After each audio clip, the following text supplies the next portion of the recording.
Young man, I wish to speak to you today about pornography. Every day I see men who wish they hadn't slipped off the edge and made their wives cry.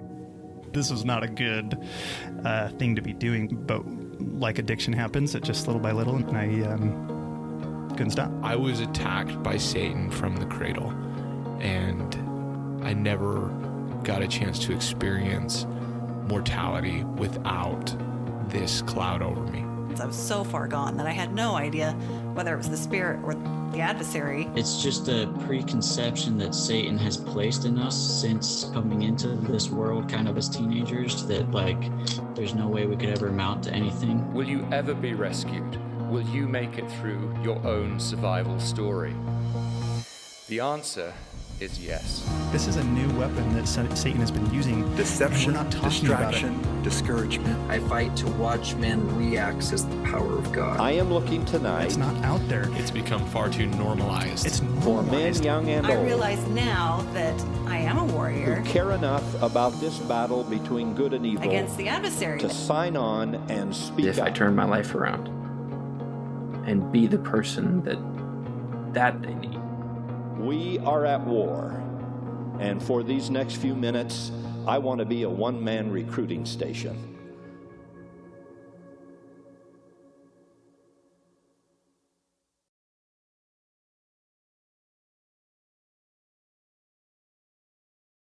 Sharing stories from the battlefront in the war against Satan and pornography. Now, today is a special day because we are joined by the legendary Maurice Harker and by a crew of wonderful people that will probably be expanding during the course of this recording. Yeah, we got such people. I'll share first names if that's all right. We got us a Clayton, we got us a Kenny, we have a Brad, and very special in common, and that is passion projects. And I'll turn the time over to Maurice to talk a little bit about what a passion project is and why it is so epic. Thank you. When I started doing my work, as most of us normally do, when you have a life that's interrupted by obnoxious and unpleasant self-mastery elements, like fighting for sexual self-mastery, with overcoming pornography and other things, as well as just about any other list of unwanted things, the brain can get so caught up in it that you fight it, and then you get to a point where you're like, okay, I got it out of the way, it's settled, but now my life is a good, stable, boring, steady, stable, and then I just kind of wait for the next attack and wait for the next hit.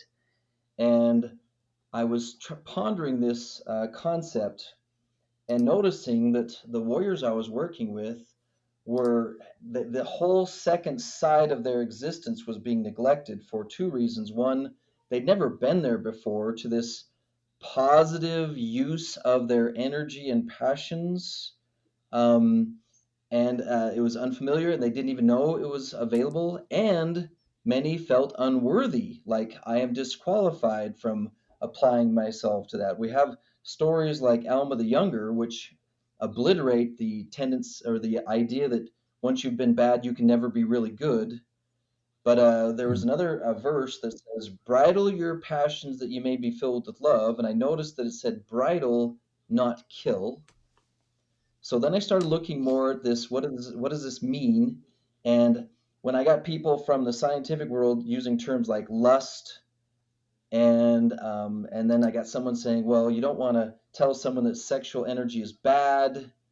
And I'm all, okay, yeah. Well, is passion energy bad? And I'm all, okay. I'm kind of liking this term passion because it is regularly reused to refer to someone who says, ice skating is my passion, or painting is my passion, or playing the guitar is my passion. And so we have a cultural world that is accepting and nurturing of this theme called passion.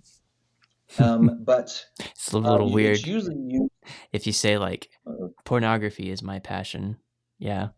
Or that tends to not come off well, and no one I've ever met wants it to be their passion. But No. if you think of pornography or something that is intense but destructive as a pull on your passion energy, if we say a passion project gives it the flavor of it's something I'm going to have to build, I'm going to have to plan it, I'm going to strategize, I'm going to have to work on it. It won't just come together. It's not a negative passion I can slide down into, a passion project I have to build. And there's two main features that stand out. There's actually more than two, but I'm going to just highlight a few of them. Number one, it's not a SMART goal. There's a big difference between a passion project and a SMART goal. A SMART goal includes the A word in the middle, which is achievable. And a passion project requires a miracle, meaning you have to hope for something that you can't imagine succeeding by yourself, which brings the second two elements. For it to qualify as a passion project, it must require divine assistance, and it must require the assistance of one or more fellow warriors. Okay? Or women. If you do it by yourself, it doesn't count. Let me add the fourth characteristic of it. It can't be something that's just a hobby or just for fun. It has to be something designed to make at least one other person's life better. It has to improve one or more people's lives. Okay, so in review, it has to be something above and beyond your ability on your own. It must require divine assistance, the assistance of another person, and it has to benefit others. So what we've noticed is most people struggle to think this way for two reasons. They've been taught SMART goals, which means don't even think about it unless it's achievable. And number two, you're too broken to even think of being a part of miracles, so there's no point in you even trying. Now, what I've experienced is now, in addict recovery terms that are more familiar to me, a passion project is something good you get off on because they are thrilling and they are invigorating and they are exciting. They may not be sometimes because you go through the I'm not succeeding right now, it's not coming together the way I wanted it to. But when you have that dream and that vision, it triggers invigoration. And so this is what we've worked on. And now we try to come together and create teams. Even this very podcast is the result of passion project efforts. Eli? Yeah. This is kind of our cheat on that fourth criteria you had. It has to be working together. I can just imagine all the people listening like, what? You're destroying SMART goals? What are you? Some sort of maniac? Yeah. What I'm really excited, if all of you would be down, is talk briefly about your passion project and, kind of just treat the meeting like we normally would, just support each other and see what else we can be helping, whatever is right to share now. And just tell me if you don't, if you want something removed, I can work on that. We're going to talk to Kenny for a minute. Okay. Nice. Kenny, you have been willing to reach for things beyond your normal capacity. The first thing I want you to do is talk a little bit about how you moved from feeling unworthy or some other version of that and getting to the point where you thought you could play a role in passion projects. How did you move from I'm a messed up guy to I can do passion projects? That's a that's a jump, huge jump. Honestly, for a long time in my life, I struggled with imposter syndrome. So even though I've been trained and have experience and have these things, I show up to work or whatever, and I sit there feeling uncomfortable in my own skin, waiting for someone to say, "Hey, look, you don't belong here. Get out." And so, not feeling worthy or ability to lend myself to any kind of passion was just a natural feeling. I think the other thing from feeling broken too is one of the problems we would face is we can't ask for help. If I'm a man, I can't go and ask for help. I can't have somebody help me with something that I would consider passion. That'd be a burden, and I've been a burden enough. And so there's a lot of thoughts that kind of swirl around that you've got to recognize as a satanic lie. Satan doesn't want you to connect in any kind of way, especially if you're trying to overcome an addiction.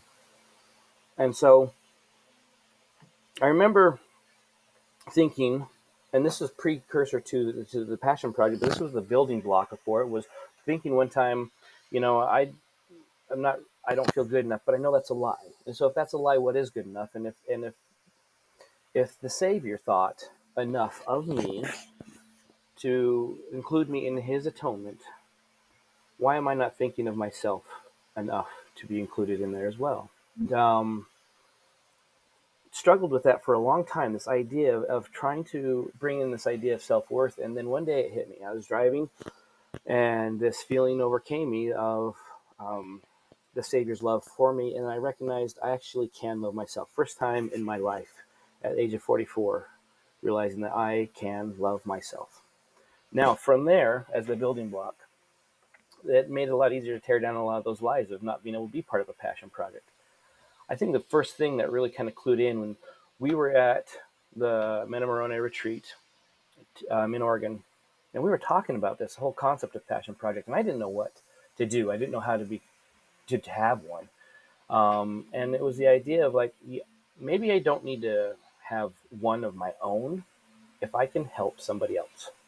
And that's a starting step, right? Larry spoke up and said, I want to record these videos of translating the related fight into ASL. And lo and behold, I learned ASL on my mission, and I went to school for film. So I'm like, that's a perfect blend. I can do this. Wow. That's awesome. I didn't know you went to school for film. My degree is in film and video production. So I did that for a long time. And so that I thought that was perfect. So Larry and I have been talking about things like that for years. Life comes up, we take a break, we jump back in, we do what we can. And so we've been gently working on that project for a while.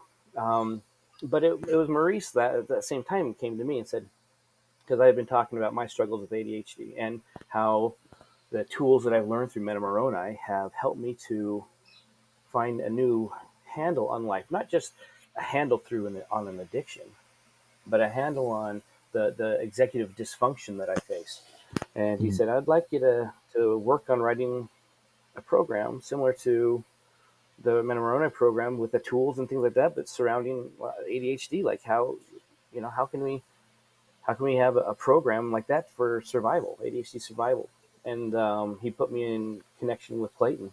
And so Clayton and I are working together on this project. And it's been wonderful to have, the real problem that we face is both Clayton and I have severe ADHD. So, that's so moving cool. forward sometimes is rolling downhill instead of climbing up it. But, it's still moving forward every day. I feel that. And so, thank you. Okay, I want to walk through some of the pieces of what happened here. Okay, so this is some of the ingredients for those of you who want to start to participate in the experience of passion projects. Notice what Kenny was saying that matches my own experience with this. It starts with one person in the presence of others starting to describe what they would like to be able to do that is beyond themselves, and they would need help. And they describe it in the presence of others. And then someone across the room who you never would have expected to pop up all of a sudden has many of the missing pieces for the project. So let me take you back in time to one of the first times I experienced this. Sons of Helaman was a very young group, and we had like 2, maybe 3 groups running at once. And I had a dream that we could make it available to hundreds, if not thousands, of other people. But I knew with my limitations, we would need some things like a textbook, a reference book that has the core principles in it, and so that it all could be made available to the world in a place where we could refer to the basics. I had already written a very thin and small handbook for the program, And I'd written about 50 to 60 blog articles because of my own ADHD. My attention span for writing could only have me write a page or two before I got distracted with butterflies and other shiny things. So I was explaining this. A woman came in who had seen some of our work and was fascinated with it. She goes, "What do you do here and how do you do it?" And as I was sharing it with her, I took the risk, and this is what I've seen that we do wrong, is I took the risk of declaring what I wasn't doing right, what I was not getting done. And I said, I need to put this book together, but I don't have the organizational skills to complete it. And she said, "Oh, I just finished writing a textbook. I happen to be really good at compiling information and putting it in an organized fashion." And I'm all, huh, what? Okay. And so she and I, Anelody Milne, started working together with, and then a couple other people joined the team. And the first copy of Like Dragons Did They Fight was finished. And we were able to expand the program really fast off of that. Now, notice Kenny's story. We're at a location where a guy is sharing his passion project, and he says something like, "Except there's this one part that I don't know how to complete." And Kenny raises his hand and say, "Guess what?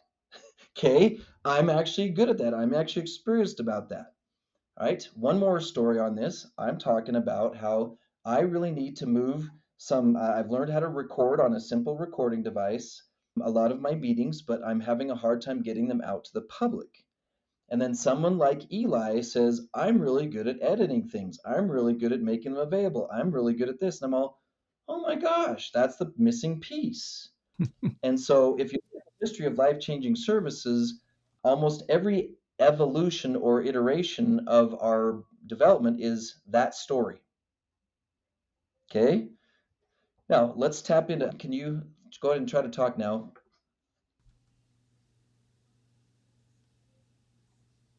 Can you, still can't hear him. Yeah, I saw he him might need mute. to refresh Okay. the Now, I'm refreshing going to, screen.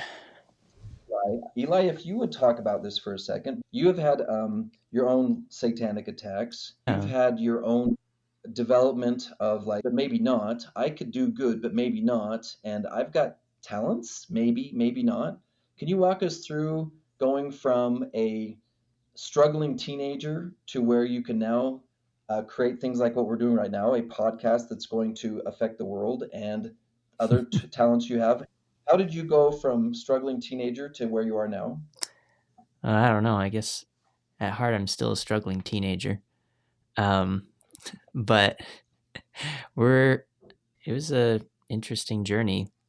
Back when I was in school, in junior high and high school, I was diagnosed with a bunch of different stuff like autism and ADHD. Common themes of today's generation. Yeah. Hey, Clayton. I have a theory. I have a theory that ADHD is just a branch of autism, and it's highly, highly controversial. But there you go. Anyway, I was dealing with like, how do I even comprehend that? What do I even do with that? And I was told over and over again subliminally that I was just a victim to circumstance. And, if everyone was giving me all these provisional things to help me out in school, whether it's more time on tests or, I don't know, an iPad this one time, like that did anything. And so I had the impression that if I wasn't doing well, it was someone else's fault, not my own. And honestly, that all changed when I came to Sons of Helaman and I started going through the program. And once I realized, as kind of we all do, we have this power inside of us to go out and do things. And once we realize that we're children of God that have these incredible capabilities and skills and talents, I realized that, it's it's my fault if I'm not amounting to anything. It's my destiny to control, and I can do something about the current situation I'm in. And so I want to say it started with getting out of the slowed down math. I was in like a slowed down math class for years since elementary, and it was my junior year of high school when I finally decided I need to do something about this. And I found I strategized. I made a plan of what I was going to do. I started acting on that plan. I needed to make adjustments later. And I was able to dish out and finish the homework within the hour that the teacher handed it out. Wow. Yeah. And finally convince her that, maybe you belong in a higher math class. Just maybe. Yeah. And I have tons of rants about the school system, but that's okay.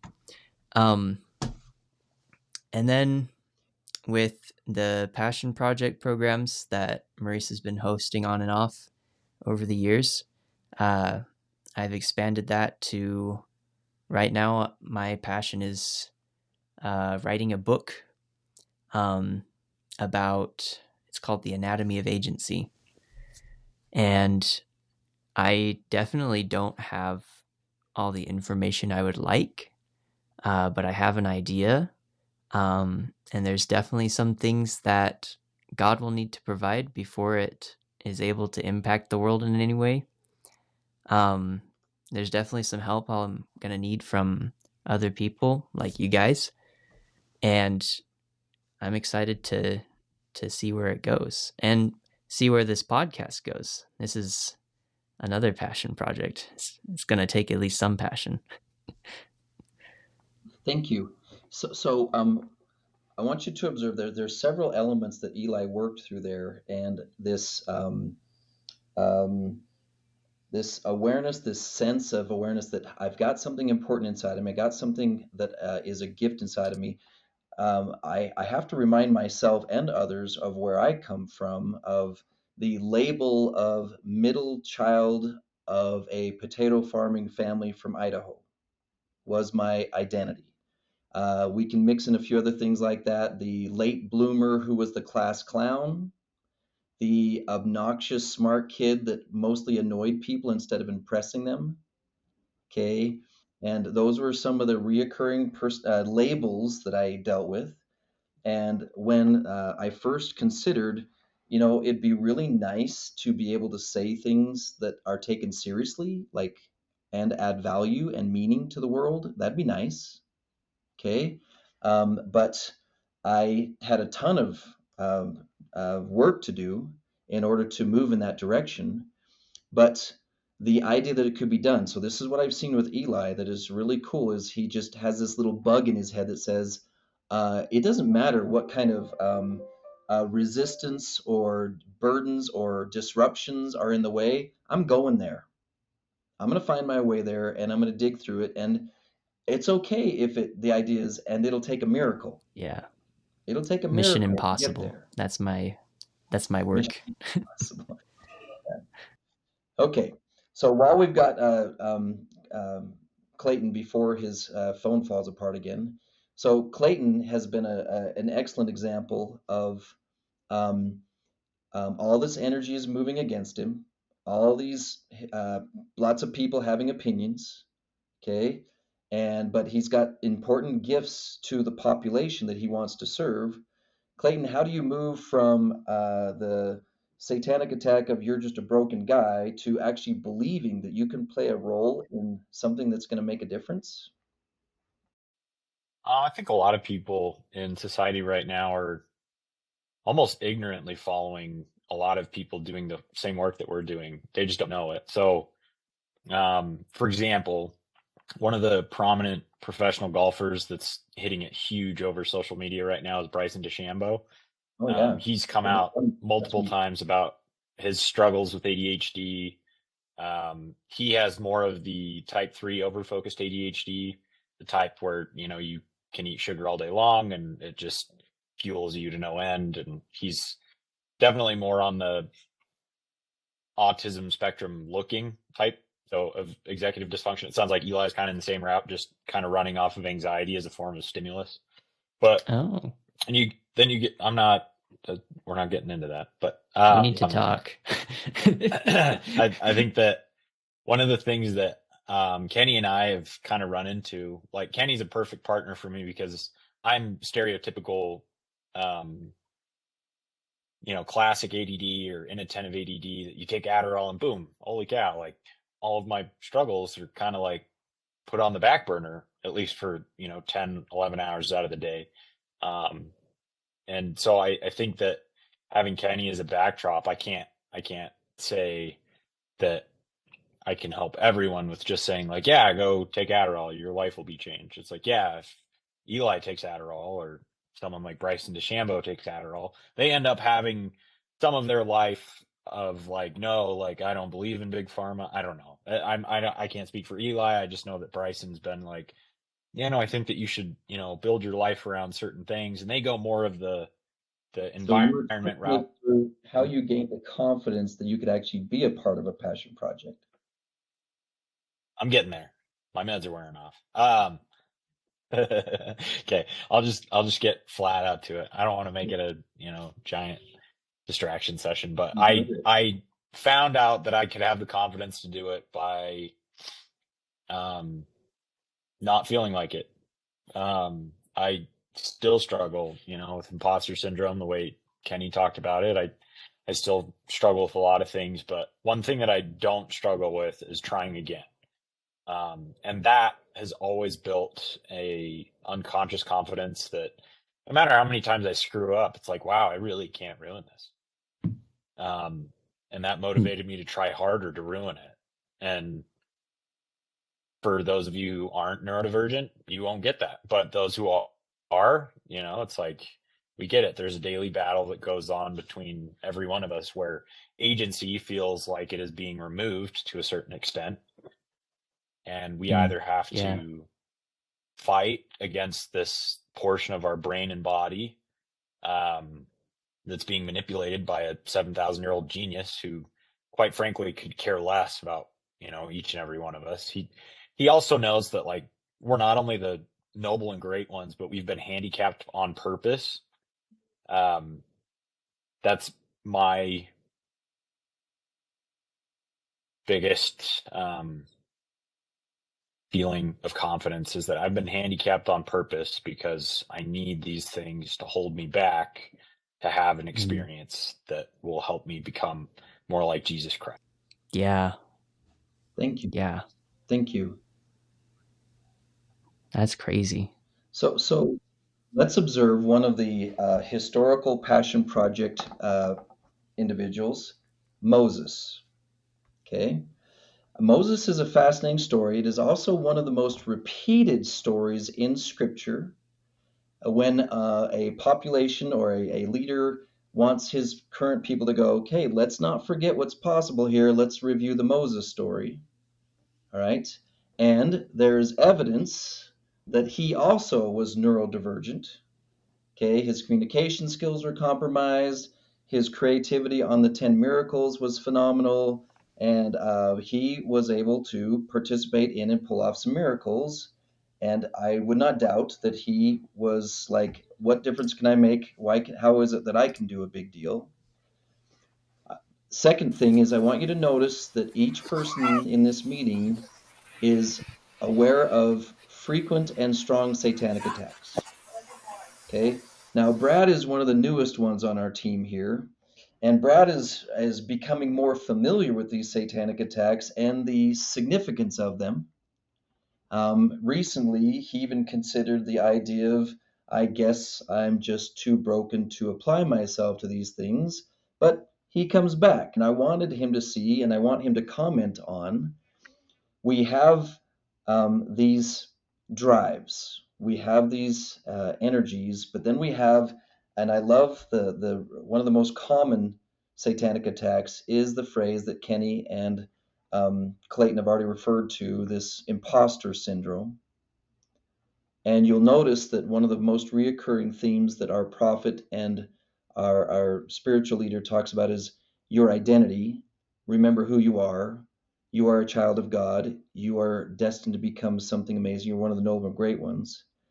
And so, Brad, I was hoping that you would comment for a second on this real tug of war, this real energy pull left and right that makes you feel like you're got two horses ripping your brain in half, okay? Because you got this unstoppable energy to do good and this unstoppable energy trying to relentlessly sabotage your efforts to do good. What's it like inside of a brain like that, especially when, and then how does the hope for the fulfillment of a passion project pull you in the right direction after a bloody battle? Can you talk us through? How's my audio here? Good. Hearing me? We got loud and clear. Loud and clear. It's pretty good. Changed computers and got some video on here. Yeah, I'm getting a lot of inspiration from hearing other people's stories. I liken my experience to having like this 10-foot spoon, and I can get out of a scoop of this nutritional porridge, but I can't get it in my own mouth. I can only feed someone else with this 10-foot spoon. And I need another person who has a 10-foot spoon, and the only way that they can eat is by feeding me, and I feed them. And so that's Quite sort a of like, visual. Love it. yeah. Interestingly, after having this for a while, I just ran across a Facebook post that had something very similar to that. So that was pretty cool. Other people have that visual too, evidently. I'll have to ask AI to recreate that. That sounds amazing. I'd love to see it when you do it. So yeah, I feel incredibly, when I hear your book title, Eli, I'm like, wow, what a brilliant guy, what a brilliant book title. I hear Clayton speak, and I'm so excited to get to know Kenny. And Susan is yet to share here, but I really feel like there is possibility sometimes, and other times I think I have to feed myself with that 10-foot, and if I can't, I'm never going to eat. Mm-hmm. And so it's so inspiring to hear like Kenny and Clayton link up to be able to create synergy to create a bicycle, or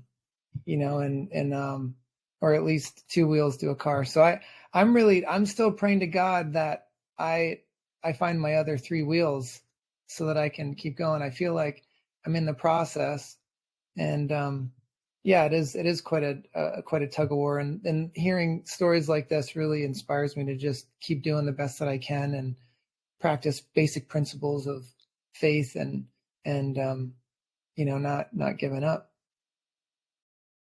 Thank you. How much time do we have? About 5 to 10 minutes. I don't know if Susan can hear us yet. Can you hear us yet, Susan? Question is, all right, can you talk yet? Can we hear her? I don't know. Let's try. Let's unmute and see if what she says. Hello, folks. Yes, we got you. All right, we're learning how to use this technology. It's a miracle that we're figuring it out a little bit at a time. Okay, now I'm going to talk about Susan's, one of her passion projects that's still evolving, okay, that I've had a chance to be a part of. Okay, in one of these meetings several months ago, we talked about how we can use teams to get important messages out to people. And one of the things I bring to the table now that I didn't have before is I have a population of people who like to hear what we teach around here and are in pain on a regular basis. And Susan brought something I did not have, which was an understanding of a pain relieving principle that she had studied and gotten familiar with, and was willing to consider becoming courageous enough to teach on the concept. The concept's called mutualizing language, but that's not the piece we want to emphasize now. The idea is a tool had been discovered, and she said, what if we put our talents together and we used my resources and her resources, and maybe we can relieve some pain in the world. Okay. Susan, can you talk about, we've been talking a little bit about the concept of imposter syndrome, a common satanic attack, where you're not qualified, you're not a big deal, you should just keep your mouth shut because you don't matter, kind of thing. And then we have to fight through that to get to where we use, and you and I talked earlier today about um, warrior chemistry, mother bear chemistry, and how that energy combines with passion to put you in a place where you step through your fears, step through your awkwardness, so that you can attempt to make someone else's life better. So, can you talk to us about? So we're focusing our attention on passion projects. You went from a woman who had an idea, who felt a little bit like a nobody. I hope you never felt like a complete nobody. Okay.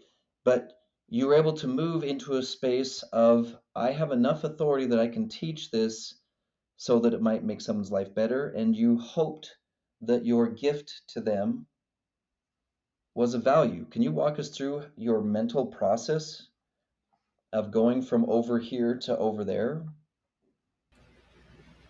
I'll try. And that could be it right there. Beautiful. I love it. That's probably the least I ever said about anything anyone ever asked me. All right, talk us through it. Talk us through it. So, talk us about what it was like to be over there and how you got to where you actually were able to teach this to a room full of women in pain. Well, I guess one of the things that I'm blessed with is a desire to learn, and I discovered that what I was learning was something that not a lot of people knew yet. And I was able to see the potential, at least some of the potential impact this learning could have for the community of women that I was part of who were suffering and struggling. And I was seeing, like, in communities I was in left and right, that women were becoming incredibly frustrated and discouraged, just devastated over the lack of support options for them while they were going through such an incredibly devastating and vulnerable time in their lives, and urgently needing some sort of basic safe support. And I knew that at least my experience with life-changing services was such that the greatest potential I had to bring this knowledge and this awareness to a receptive audience of both people serving and people experiencing that ministering service was with life-changing services. So since this is where I was and this is where I could see the best potential to bring support to so many, I decided to give it a shot when Maurice said, well, how about a workshop? You know, one of the things that has impressed me about you, which is part of the Passion Project recipe, is your ability to stay in tune with the pain of your audience, including people you've never even met. And so the one of the ingredients in order for something to qualify as a passion project is it has to be something that is intended to make someone else's life better. And you have been able to do a rare thing of making their pain more relevant than your anxiety, because you have more than one anxiety about being in front of others, and you have lots of resistance that Satan uses to try to get you to shut your mouth and to hide. Okay, but how do you keep your awareness of their pain in the forefront of your mind so that it overrides your fears? Is that on accident, or do you have to work at it? I think it's largely on accident, although I do believe there's a bit of divine nudge, because I I think God positioned me in a way that I don't have that many other options right now. And so there's the strong nudge. Maybe it's more of a Gotta kick. love that. Yeah. Yeah. That, and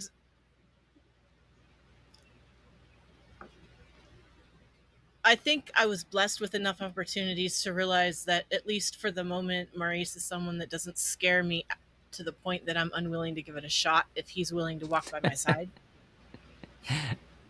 Maurice is a scary dude. I don't know. I can be so scared. So that helps. I mean, just to know that I'm not walking through it alone. If he stuck me out there without being by my side, I think I would have chickened out at the last minute. And he even picked me up off the ground the day before we recorded. So, oh man. So yeah, it's hard. It's really hard. I mean, there's so many different things that'll come at you don't expect, and so for me, it was I don't like when I have enough opportunities that someone is giving me to follow through on something that is important to me. I don't like, I mean, not that anyone likes, but I don't like not pushing through as much as I can. And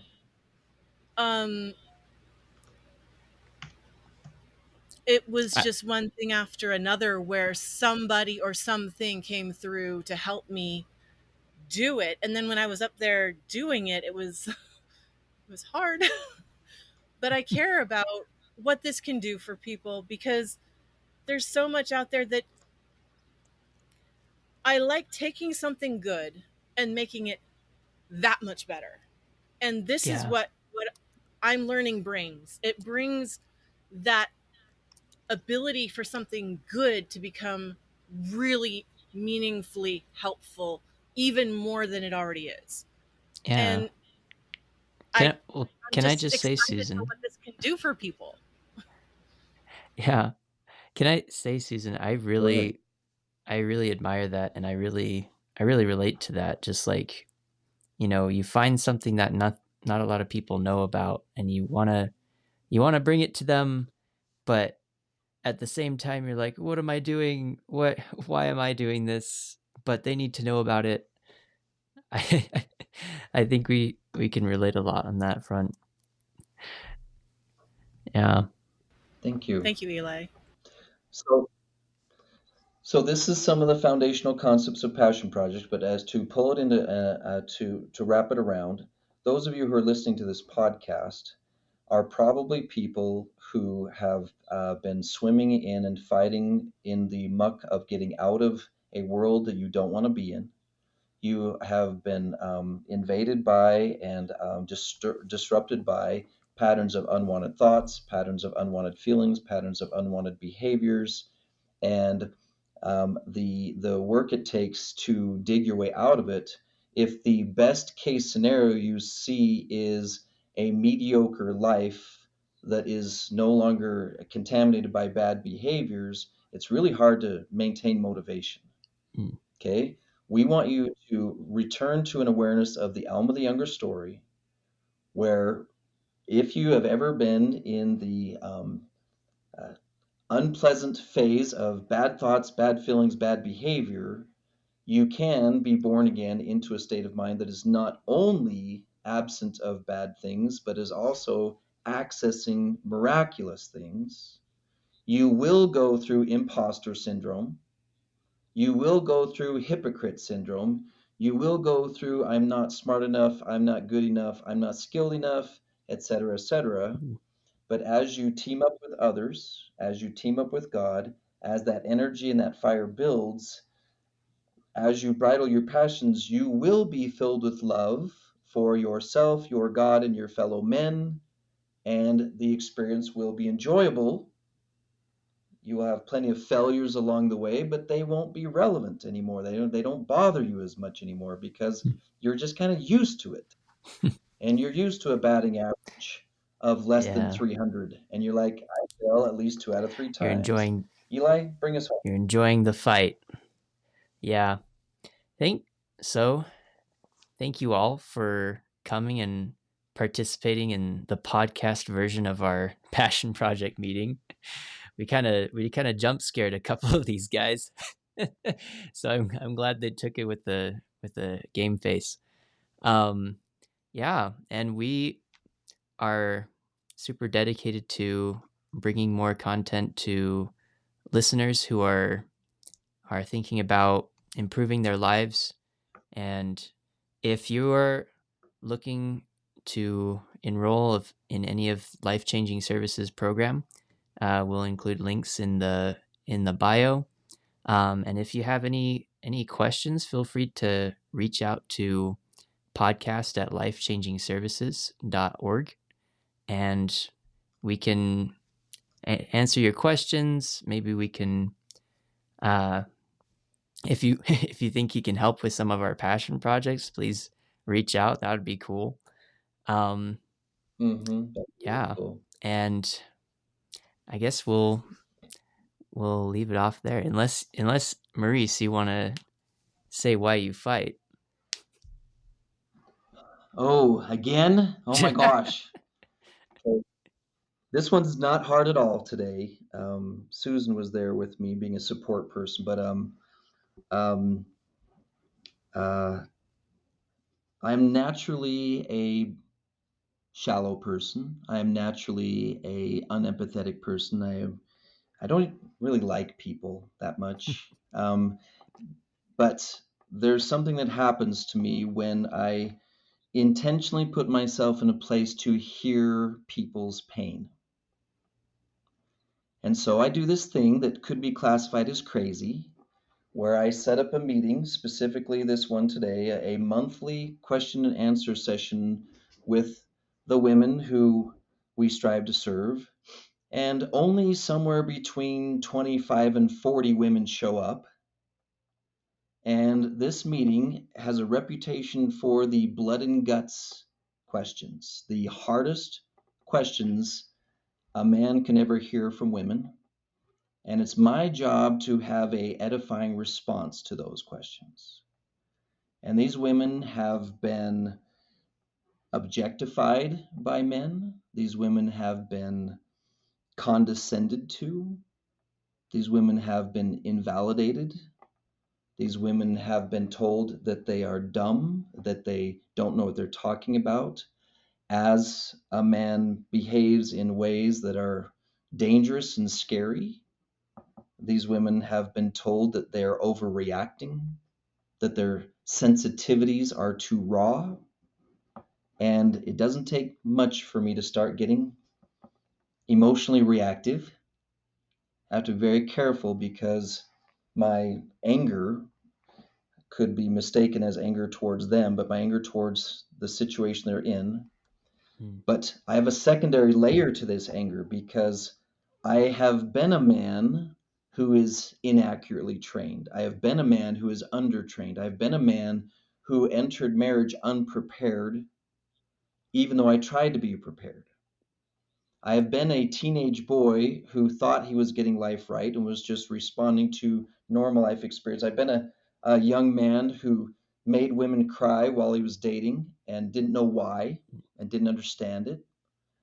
And so I have layers of anger towards the experience of being a man who is undertrained and underinformed and is in pain because he's causing others pain and he doesn't know how to fix it. And so I'm driven to serve that man, and I'm driven to serve the woman, and I'm driven to serve that lucky 17-year-old boy who hasn't wreaked havoc on the world yet, okay? Who has a chance to learn these concepts before he's 21 years old, before he's 23 years old.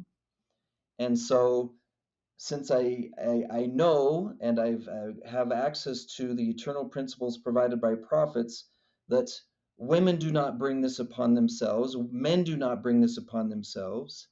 Our prophets and our temple ceremony reminds us that this is a lone and dreary world, but there is a relentless entity that is willing to tempt, torment, and bring turmoil.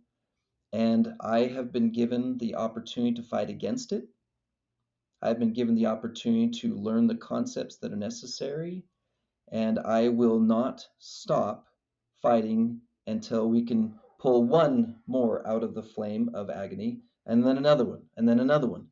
And if it so be that all you get is one, how great shall be your joy? Well, I'm greedy. I'm super dang greedy. I'm happy for one, but I want another one. And I want another one, and I want another one. And even more funner, more exciting is if I can train others to join the experience of pulling people out of pain, even if we are all clumsy at it, even if we are not good at it, even if we are neurodivergent, even if we are glitchy and broken people, and we join our efforts and we actually get to participate as broken sinners, and we get to play a role in miracles anyway. And we get to enjoy it as a team and gain friends and have social experiences like Brad tells me I'm supposed to have, and play well with others and get along with people and work as teams. So I fight because I'm refuse to sit by and watch people be in pain. Wow. It's amazing. All right. I can relate to that last statement. Yes. I think that's a big reason why we all fight. So thanks for staying 8 minutes over your scheduled time. I know your time is valuable. We will be back. Yeah. We will do this again. And talk to you Thank later. you. Bye, Maurice. bye. And until we meet again, I promise to be of service to you and will allow you to be of service to me till both you and I successfully defeat this demon that assails us. Thank you. If you're listening to this podcast, you have probably found that you are in need of, you are strongly desiring, a level of self-mastery that you have not been able to achieve on your own, or you are a loved one or a parent who knows someone who would like to achieve that level of self-mastery. It's not fun to be in that situation. Been there, done that. I've become a specialist in this area by spending 30 years initially searching for and harvesting eternal principles found in the world of psychology, science, and the words of the prophets, many of them found in the Book of Mormon, for my own sake first, and then I found that they're of great value to others. Instead of just hoarding these concepts, we put them into a book form that is easy for you to access. Like Dragons Did They Fight? You'll understand the reason why it's called that when you start reading it. But go to likedragonsfree.com, get your own free copy of it, download it, and then when you're ready to talk over your circumstances and make a battle plan, call 877-HERO-877, in other words 877-4376. Talk to our headquarters people, and if necessary, they'll arrange for you to have a consultation with me. I am sad that you're going through this, but I've watched thousands and thousands of young warriors gain confidence and strength they need to be able to have the lives they want now and the futures they desire to have. We will see you soon.